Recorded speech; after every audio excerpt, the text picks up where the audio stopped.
ఈ hand model చాలా బాగుంటుందండి. దీని కటింగ్ ఎలాగో చూద్దాం. దీనికోసం నేను డబల్ ఫోల్డ్ మీద క్లాత్ని తీసుకున్నాను. దీని పొడవు వచ్చేసి 18 ఇంచులండి.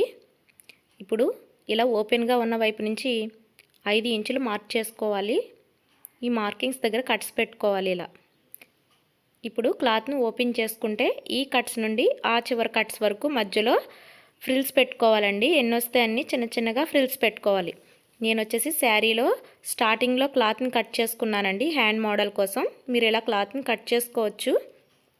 కట్ చేసుకున్న తర్వాత శారీ చిన్నదవుతుంది అనిపిస్తే మాత్రం సేమ్ కలరు ఎంతైతే కట్ చేసామో అంతా మనం జాయిన్ చేసుకోవచ్చండి.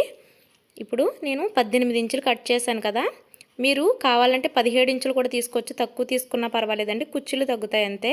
ఇప్పుడు ఈ విధంగా ఇటువైపు కూడా ఫ్రిల్స్ అనేది పెట్టేసుకోవాలి. ఆపోజిట్ వైపు దగ్గరగా ఇలా చిన్నగా ఫ్రిల్స్ అనేది పెట్టుకుంటూ రావాలి.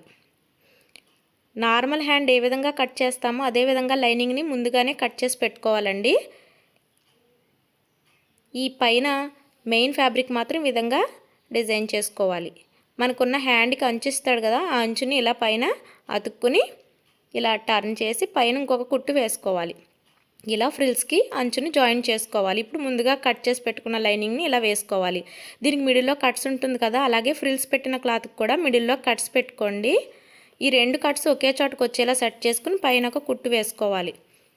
ఇలా కుట్టుకున్న తర్వాత టర్న్ చేసి లోపలికి తిప్పి పైన నెయిల్స్తో ఇలా రఫ్ చేయండి. స్టిఫ్గా కనబడుతుంది. అప్పుడు పైన ఒక కుట్టు వేసుకుని వెనక వైపుకి తిప్పి లైనింగ్ ఎలా ఉందో అలా కట్ చేసుకుని కుట్టేసుకోండి.